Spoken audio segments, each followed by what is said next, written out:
Hey, welcome back. Today's Saturday. It's my 5-year anniversary and I'm having breakfast just now. This has been my go-to breakfast lately. It's cauliflower oats with cooked apples or pears or both, flaxseed, hemp seed, and nut butter and cinnamon. And then I've been using this powder too. And I really love it. I've seen some good changes in my skin. This is my first container. It's almost done, and then I got a new one that I haven't opened yet. So it's the Hello Gorgeous from Aura plant-based collagen boosting powder. And I stopped using protein powder, and it's just a personal decision, but I found that I think that protein powder was making me more inflamed than anything. A lot of protein, my body just doesn't like it. So I've stopped using protein powder altogether. This has 3 grams of protein, but it's made with pea protein, acerola cherry extract, organic aloe vera gel powder, bamboo whole plant extract, and sunflower vitamin E, coconut sugar, coconut milk, and natural vanilla flavor. And I just use that to flavor my stuff, like my breakfast or my yogurt, instead of protein powder now. My gut is so happy. I've been using the bathroom regularly. It doesn't feel inflamed. I don't feel bloated anymore. I'm not retaining water anymore. My skin looks good. It's so much better than it used to be.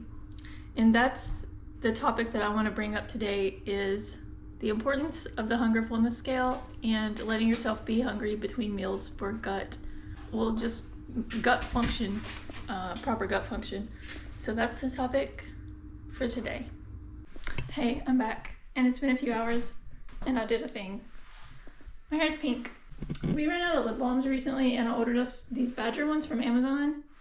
They're amazing. If you need a new lip balm, these are super hydrating, and my lips are always dry and chapped and peeling lately. I got the vanilla bean one right now, but we got the 4-pack and new favorite lip balm. I'll link them below.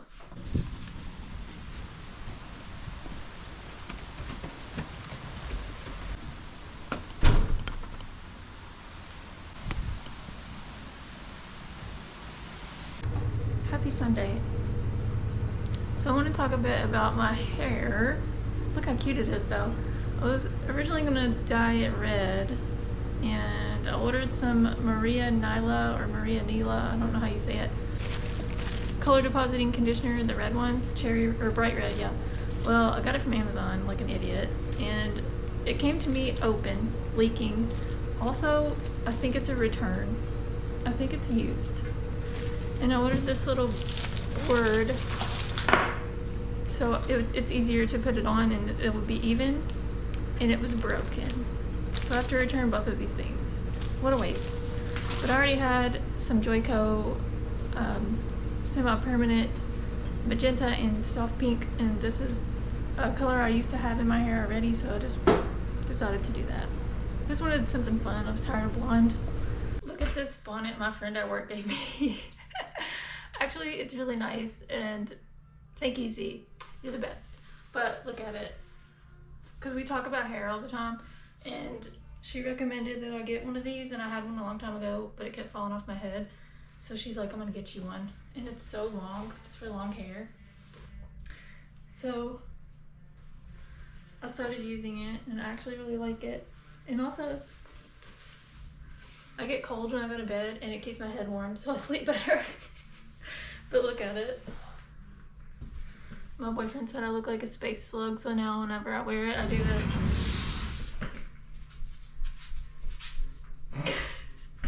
But it's really nice.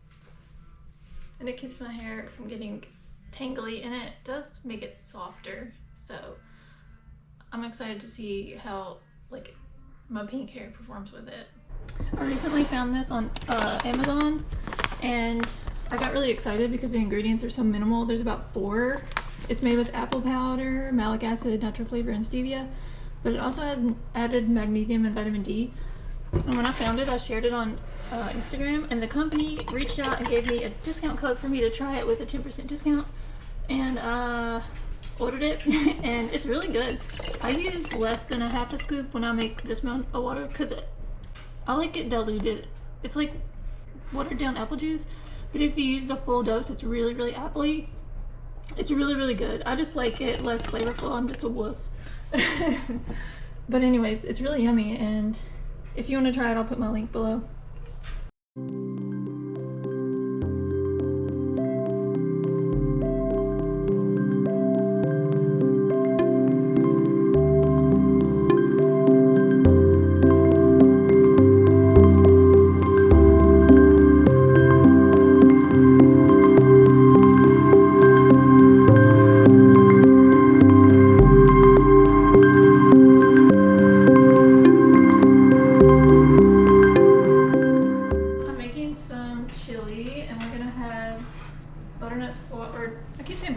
Spaghetti squash that I made the other day. But also I wanted to chat about, yesterday was our 5-year anniversary and we went to a Halloween party with my friends and I haven't seen them in so long and it was fun. I didn't drink, but I still had fun. And it was nice to get to see everybody again after, I think it's been like 2 years, maybe, since I've seen anybody. But it was really nice. We went to Green District Salad and got some food and took it to the park, and we found a park that we'd never been to before, and it was really pretty, and it was so nice outside yesterday. It was like 80 degrees, and we were going to go to the Jack-o'-lantern spectacular, but the tickets were sold out till 10:30. We do not stay up that late. We did end up staying up to like midnight because we were at that party for until about 10:15 or so, but it was really nice. I have the best boyfriend in the world. Look at him. He's so cute. Anyway, I'm making chili and spaghetti squash for dinner, and then I'm gonna put my pajamas on, take my makeup off, edit this video, and hopefully it'll be up by the end of the night, but if not, it'll be up tomorrow on Monday. So the rest of this vlog will just be the chat, and I'll see you then. Okay, today we're going to talk about the importance of the hunger fullness scale, letting yourself be physically hungry between meals for gut health, and it kind of helps your body heal itself in a way. In mainstream nutrition, I've taken several nutrition courses, and I've like exercised for years and years, and I've looked into nutrition research for years and years and years. The one thing that most nutritionists, dietitians, all these people say is that you have to eat 5 to 6 meals a day to keep your metabolism going, to keep your blood sugar level, and other things that they say. Well, I'm gonna tell you that I don't think that's accurate. I love nutrition research, and I follow a lot of health professionals that are nutrition researchers, what I'm learning through Ayurveda, and also in my own experience with my body, that eating more meals than your body can digest is just going to cause you a problem. I speak from experience. But the thing I was finding was that my body wasn't digesting these meals before I was eating the next one. And if you have a sluggish digestive system, if you have acid reflux, if you have any kind of gut issue that has inflammation, your gut isn't going to digest your food as efficiently as someone that doesn't have this issue. While that can work for some people, it's not going to work for everybody, and especially if you have gut inflammation, which if you have reflux or rosacea or any of those problems, you have gut inflammation.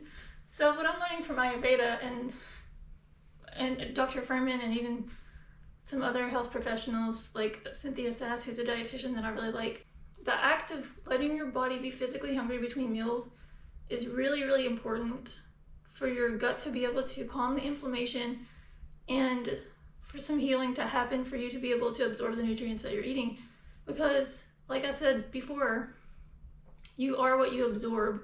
So if you're packing all this food into your body, trying to get as much protein or fiber or whatever it is that you're trying to do, you might not even be getting a percentage of those nutrients, even like a large percentage of those nutrients, because your gut is inflamed. So it's putting all of its energy into dealing with the inflammation rather than absorbing nutrients. Does that make sense? So what I'm trying to say is we need to learn to listen to our body again instead of people on the internet, including me. What Ayurveda says is that you should fill half your stomach with food, leave a quarter for water and a quarter for air. And Dr. Siva is another Ayurvedic practitioner that I really like. I just found her recently. She says that you should find a bowl or a plate or something in your house that is the perfect portion for you. So you'll have to try and figure out what your proper portion size is.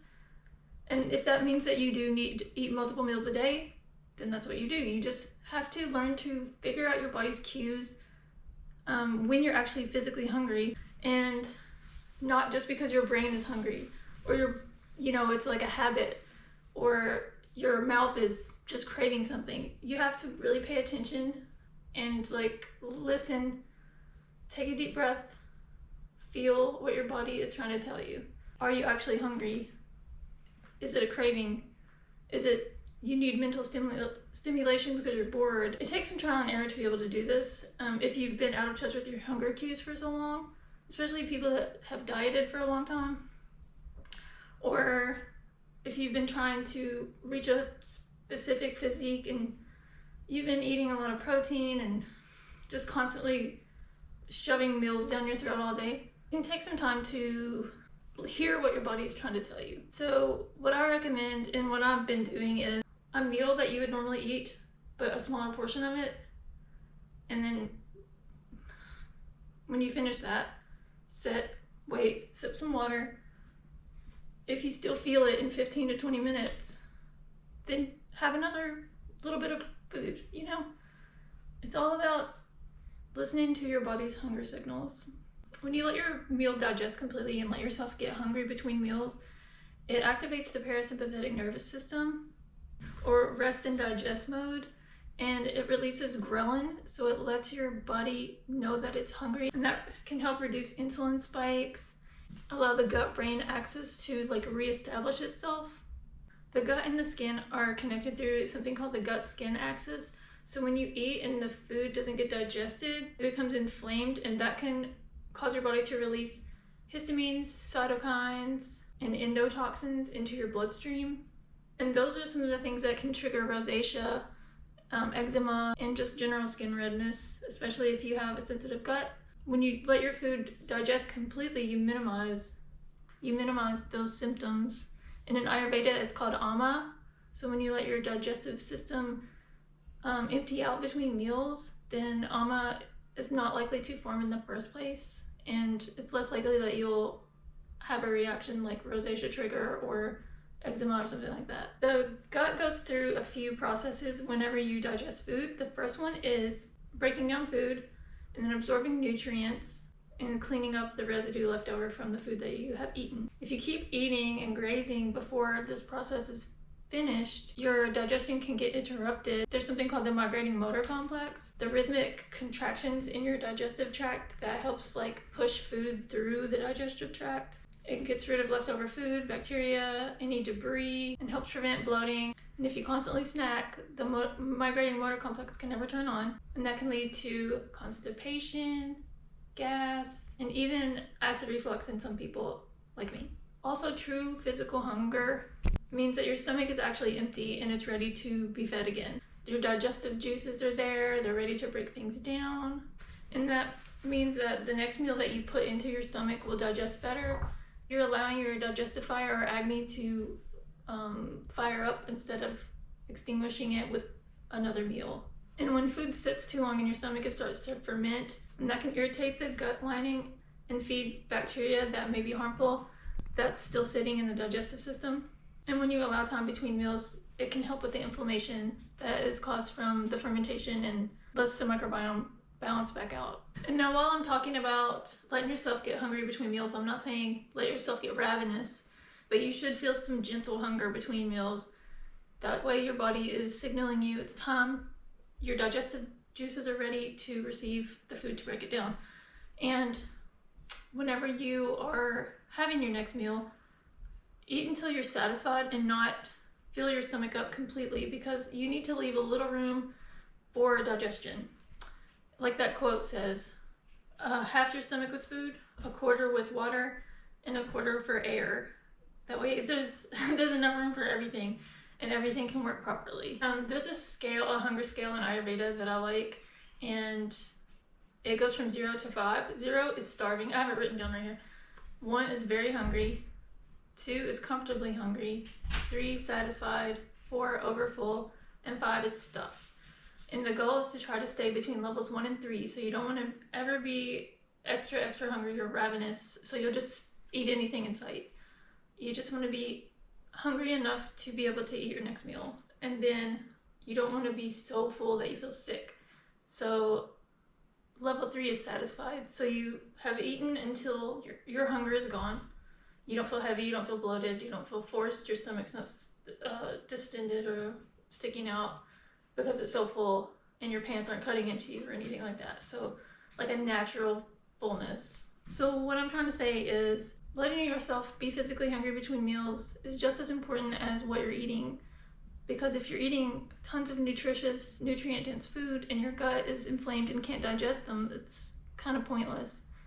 So you have to work on the inflammation and incorporate healthy, nutritious food to get the best of both worlds, and then it can help your skin. I know it's helped mine. It can help your gut, it can help your reflux go away. I've experienced all of these things, and I will be sharing more tips as I learn. I'm getting some certifications in Ayurveda, so I'm learning a lot. I'm reading some books on it. Just the world of digestion and skin health and gut health, even the vagina, are all connected. And my next video, I think, is going to be the gut-vagina axis, because there is a lot of information that nobody knows. And if you struggle from gut issues, you're probably struggling with vaginal issues too if you're a woman. And I know people don't like to talk about it, but look out for that next week. That's my next topic, because it's very important and people need to talk about it. So I hope you learned something. And if you feel like this video helped you in any way, please like and subscribe, share, and I'll see you next Sunday. Bye.